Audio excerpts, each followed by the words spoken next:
সবাইকে জানাই শুভ নববর্ষ। আজকের দিনটা আমার এখান থেকেই শুরু।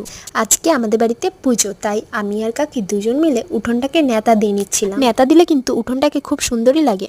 ওখানের কাজ শেষ করে চলে এলাম ঘরের কাজ করতে, কারণ আমার এই ঘরেই পুজো হবে। জামা কাপড়গুলো ছড়ানো ছিটানো ছিল, তাই গুছিয়ে নিচ্ছিলাম। গুছানো হয়ে গেলে আমরা গঙ্গা যাওয়ার জন্য রেডি হব।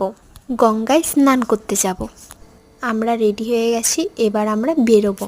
জানো তো, ওখানের একটা ঠাকুমা বলছিল যে আমাদের এই স্নানঘাটের সিঁড়িটা ভেঙে গেছে। তুই এত কিছু ভিডিও করছিস, আমাদের এখানটাও একটু ভিডিও করিস। কোনো পুজো হলে এই ঘাটে অনেকজনাই চান করতে আসে, অনেক ভিড় হয়। এবারে গিয়ে দেখলাম এই বাথরুমটা নতুন করে করেছে, জামা কাপড় ছাড়ার জন্য একদম বেস্ট। আমি আর ভাই গঙ্গায় টাকা দিতে ভুলে গেছিলাম, তাই আবার গিয়ে গঙ্গা মাকে টাকা দিয়ে এলাম। বাড়িতে এসে সেরকম একটা ভিডিও করা হয়নি, যেটুকুনি করেছি সেটুকুনি তোমাদের সাথে শেয়ার করলাম। আর যে কটা ফটো তুলেছি